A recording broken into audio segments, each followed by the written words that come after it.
Bapak Ibu yang Tuhan Yesus kasih, Roma pasal 12 ayat 1 dan 2. Persembahan yang benar.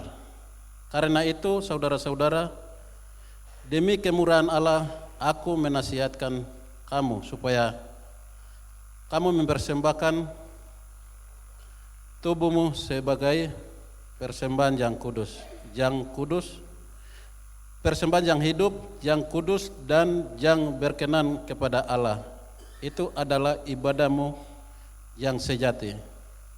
Janganlah kamu menjadi serupa dengan dunia ini, tetapi berubahlah oleh pembaharuan budimu sehingga kamu dapat membedakan manakah kehendak Allah, apa yang baik, yang berkenan kepada Allah dan yang sempurna. Bapak Ibu yang Tuhan Yesus kasih, mulai dari tahun 2006 sampai hari ini tema berubah untuk menjadi kuat terpapar di depan kita, di mata kita, dan sampai hari ini mungkin beberapa tahun lewat, puluhan tahun ya, puluhan tahun lewat. Dan kami hanya taruh tema begitu saja setiap kegiatan ibadah, Natal ibadah, Enam April ibadah, apa saja kami taruh begitu saja. Tetapi dengan tema ini apa yang terjadi, perubahan apa yang jadi ini kami belum lihat. Itu kesempatan buat konferensi itu harus bicara itu, apa yang terjadi kalau dengan tema-tema ini. Bapak Ibu yang Tuhan Yesus kasih, dengan tema ini kami jalan, tapi dunia juga berubah terus. Waktu juga berubah, segala sesuatu semua berubah. Dalam keluarga, dalam rumah tangga, di anak, semua perubahan itu tetap jalan terus. Dan kami taruh orang-orang tua kita yang bawa gereja ini kembali ke Kingmi dan taruh tema ini tujuannya menuju ke baik atau kehancuran. Dia menuju ke baik. Tapi di dalam tema ini kami ada itu baik juga dapat, buruk juga dapat. Semua yang kami hadapi. Dan itu kembali kepada saya dengan Bapak Ibu untuk kami melihat. Berubah untuk menjadi kuat. Bapak Ibu yang Tuhan Yesus kasih. Oleh sebab itu perubahan-perubahan sedang terjadi dan akan terjadi. Tetapi di dalam itu gereja Kemanjil Kingmi dan tema berubah untuk menjadi kuat, dan orang-orangnya, hamba-hamba Tuhannya, anak-anak Tuhannya ada di dalam itu. Dan menghadapi semua masalah, persoalan, perubahan-perubahan tetap kita hadapi. Tetapi di dalam firman Tuhan hari ini saya ada dua bagian yang saya siapkan dari tema berubah untuk menjadi kuat. Bagian yang pertama, berubah untuk menjadi kuat itu kita kembali kepada firman Tuhan. Di dalam Roma pasal 1 ayat 16 dan 17 katakan, Injil itu kekuatan Allah yang dia siap untuk merubah kehidupan saya dengan Bapak Ibu. Dia sanggup untuk merubah segala sesuatu. Firman Tuhan bukan firman Tuhan saja, tapi dia itu bengkel manusia, firman Tuhan. Karena firman Tuhan itu Tuhan Yesus sendiri atau Allah punya kata-kata, dan dia siap memperbaiki kehidupan saya dengan Bapak Ibu. Hidup manusia begitu saja perbaiki tidak bisa dengan sendirinya. Firman Tuhan datang kepada hamba-hamba Tuhan, anak-anak Tuhan, orang-orang percaya. Kalau orang-orang percaya dengan hamba Tuhan punya bahasa, suara tidak bisa, pasti dia pakai orang mabuk bisa. Orang-orang yang jalanan bisa. Dari kader-kader Kingmi di luar bisa untuk menegur kita, untuk memperbaiki hidup. Jadi bukan harus dari pendeta yang harus menegur orang ini, sinode menegur orang ini tidak. Ada orang lain yang Tuhan pakai. Musa pada saat dia bawa keluar bangsa Israel dan dia memberitakan Injil di padang gurun, ada bagian lain yang dia salah. Padahal Musa itu diutus dari Allah dan dipilih oleh Allah untuk membawa keluar bangsa Israel. Tapi orang lain, dia punya bapak mantu yang datang, tegur dia, aturan ini kok salah. Seharusnya semua ini berat, jadi kau harus bagi supaya jangan sampai kau berdiri dari pagi sampai sore, ini tidak boleh. Bagi-bagi ke orang-orang yang orang percaya, orang yang bisa, orang yang mampu. Kasih tugas ke mereka supaya mereka juga bisa ambil bagian sehingga tugasnya ringan saja. Itu berbagi dari orang lain ya, bukan Musa punya orang, tapi bapak mantu yang datang berbagi. Berubah untuk menjadi kuat, bukan pribadi kita, harus orang lain yang berbagi kita. Melalui firman Tuhan, kata-kata Tuhan, pemberitaan Tuhan, memperbagi hidup saya dengan Bapak Ibu. Kami ada di dalam firman Tuhan dan mendengar, taati, ikuti firman Tuhan lebih banyak. Saya pikir semua itu ada dalam firman Tuhan. Di luar dari Alkitab tidak ada. Kami bilang kami memulai dari ini, kami lihat dari tafsiran ini, kami lihat dari buku ini, dari toko buku di sini, dari cepos ini, semua ambil dari Alkitab. Kalau kita baca dan kembali ke Alkitab, semua nasihat baik itu ada di dalam Alkitab. Oleh sebab itu, orang-orang tua kita yang tidak tahu apa-apa menerima Injil dan menetapkan gereja Kingmi, dan sampai hari ini kita masih pegang karena Injil itu baik. Injil itu subur. Injil itu memberitakan kepada kita bahwa jalan yang mana yang benar, jalan mana yang tidak baik. Dan kita mau merubah untuk menjadi kuat, kembali kepada Injil, kepada firman Allah. Firman Allah akan memberitakan jalan keluar bagi saya dengan Bapak Ibu. Firman Tuhan akan memberkati saya dengan Bapak Ibu. Firman Tuhan akan menjaga saya dengan Bapak Ibu dalam dunia ini. Dan masalah demi masalah, persoalan globalisasi hari ini bercubit-cubit datang, dengan firman Tuhan kita bisa hadapi itu dan berubah untuk menjadi kuat. Terjadi di dalam kehidupan saya, kehidupan Bapak Ibu, kehidupan dalam keluarga, kehidupan dalam gereja, dalam kelasis akan terjadi. Kalau di luar dari firman Tuhan ada masalah, ada persoalan, tanggapannya beda-beda. Satu contoh kecil saja. Kalau saya khotbah di mimbar, bukan saya tapi saya mewakili hamba Tuhan ya. Saya khotbah di mimbar, umat Tuhan bisa tanya saya atau tidak dalam firman Tuhan yang saya sekarang sampaikan. Tidak ada toh. Tidak ada waktu untuk pertanyaan. Khotbah toh, sampaikan baik buruk, umat Tuhan terima dan jalan. Itu firman Tuhan. Kalau yang lain-lain ada diskusi, ada ini. Oleh sebab itu firman Tuhan itu murni. Dan saya sampaikan firman Tuhan dia bisa kena saya, firman Tuhan bisa kena umat di bawah. Bukan saya sampaikan jadi sampai ke umat saya tidak, saya orang bersih, tidak.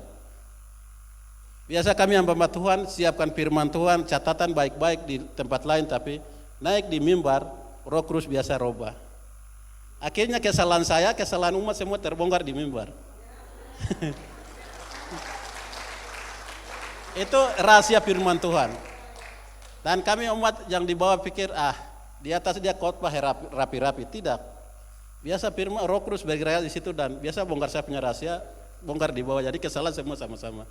Dan parang bermata dua yang kena di umat kena saya. Itu yang terjadi kalau hamba Tuhan khotbah di mimbar. Oleh sebab itu, Bapak Ibu yang Tuhan Yesus kasih, untuk menuju ke berubah untuk menjadi kuat, kita kembali kepada firman Tuhan. Dan firman Tuhan akan menolong saya dengan Bapak Ibu, memberkati saya dengan Bapak Ibu untuk melayani Tuhan di dalam salah satu kelasis, jemaat, di keluarga, pribadi. Kita kembalikan kepada firman Tuhan. Karena firman Tuhan jelas bahwa Injil itu kekuatan Allah yang bisa merubah tinggal laku kita, kehidupan kita, sampai ke dalam-dalam. Kita manusia merubah hanya karena dengar dari kata-kata sehingga laku, tapi firman Tuhan tidak merubah ujung rambut sampai ujung kaki. Siap untuk merubah. Asalkan saya dengan Bapak Ibu percaya kepada firman Tuhan. Bagian yang kedua, itu di sini Lukas Matius pasal 28 ayat 19 20 ada, tapi saya di sini belajar sedikit tentang Kisah Para Rasul pasal 4 ayat 32 sampai 37. Kisah para Rasul itu cara hidup jemaat.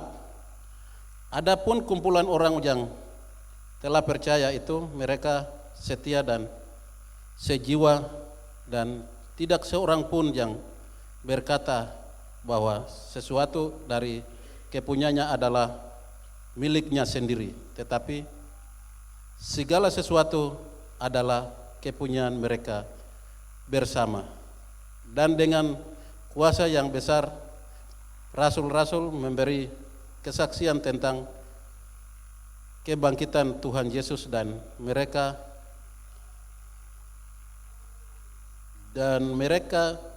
semua hidup dalam kasih karunia yang berlimpah-limpah.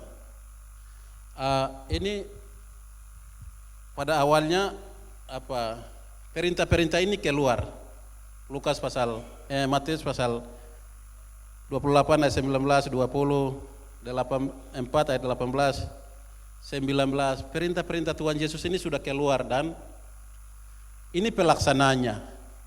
Perintah ini datang kepada murid Tuhan Yesus, 12 murid. Dan mereka melakukan pelayanan penginjilan, pekabaran Injil, memulai. Dan mereka menghadapi banyak tantangan juga. Ada hamba-hamba Tuhan yang terlebih dari mereka, tertua dari mereka, terbesar dari mereka, imam-imam, mereka hadapi. Tapi salah satu hal yang mereka buat adalah kumpul bersama-sama dan berdoa. Dalam doa itu ada mujizat besar terjadi. Itu ayat 31 di atas. Mujizat besar terjadi itu, doa mereka didengar oleh Tuhan dan Roh Kudus hadir di situ dan penuhi kepada mereka, dan di tempat itu gojang sampai mereka berani memberitakan Injil kemana-mana. Sehingga di bawah itu yang tadi saya baca ini, mereka jadi satu.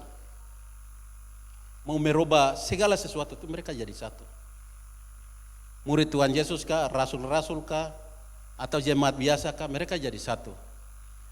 Pakaian saja saya punya, tapi kalau sudah sampai di tempat itu, milik bersama pakaian. Sepatu, jual tanah, uang mereka, babi mereka, segala sesuatu yang mereka miliki. Kalau sampai di tempat, di lapangan, di gereja, atau di kelasis mereka pada saat itu milik bersama. Tidak ada yang perorangan punya. Ini saya yang bawa, jadi saya yang bagi, ini tidak ada.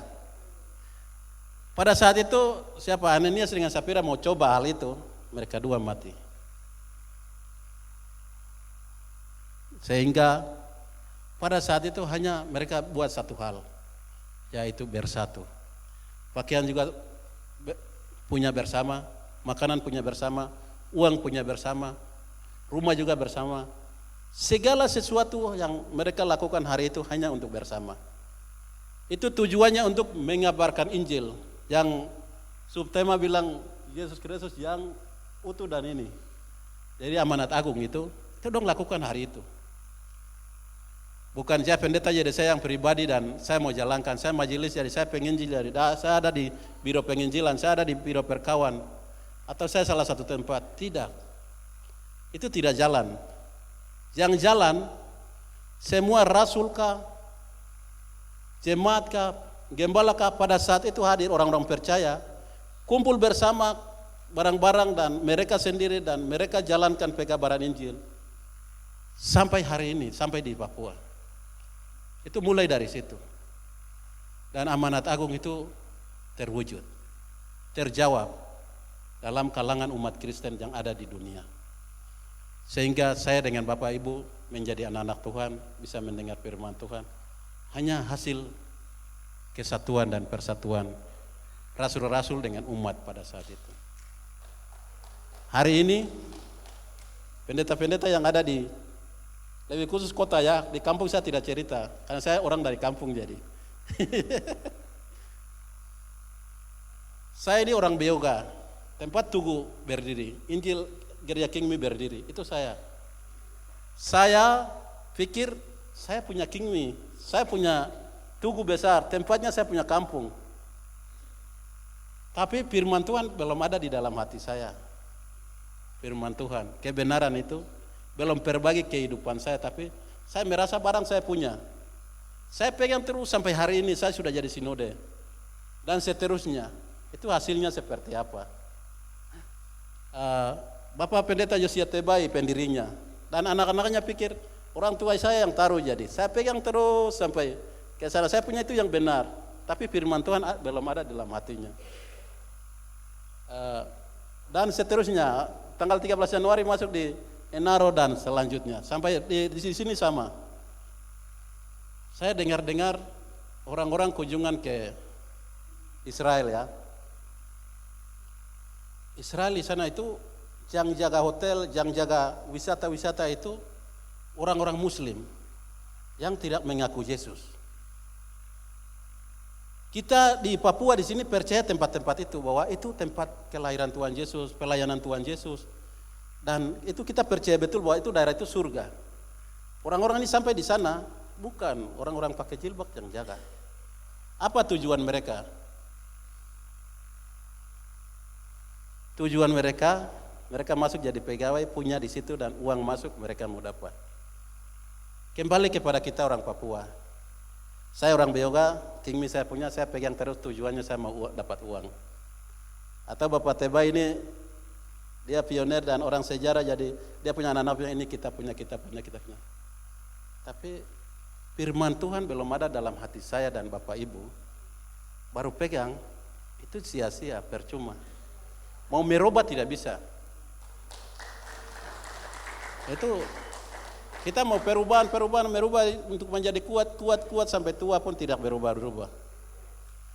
Sekarang kita kembalikan kepada yang punya firman Tuhan atau Tuhan Yesus, bahwa barang ini Tuhan Yesus punya, dan mari kita semua menyembah Tuhan. Jangan menyembah Beoganya, jangan menyembah Yosia Tebainya dan teman-teman lain, tapi mari kita taruh Tuhan Yesus ke depan. Dan kita memuji Tuhan supaya gereja ini bisa berubah. Saya dengar di kota Jayapura ini pendeta dan pendeta juga berkelahi ya. Baku ribut, majelis dengan majelis, jemaat dengan pendeta. Sebenarnya itu bukan firman Tuhan, itu yang tadi kemanusiawi. Jadi ini saya punya, ini kau punya gitu. Tapi murid-murid Tuhan Yesus, rasul-rasul dengan orang-orang percaya pada saat itu, pakaian saja kumpul, makanan, minuman, harga tanah, uang ada di sana bawa datang, dan kami bersama punya. Bukan saya punya, tidak ada dalam ayat tadi saya baca. Kami semua punya. Kalau gereja ini kami semua punya dan kami pegang dan kami jalan, pasti berubah untuk menjadi kuat akan kembali. Bapak Ibu yang Tuhan Yesus kasih, Tuhan Yesus juga sampaikan kepada Nikodemus, Anda harus lahir kembali. Dan siapa yang jadi hamba Tuhan, pendeta, gembala, majelis, orang percaya, kita harus lahir kembali supaya hidup kita berubah untuk menjadi kuat.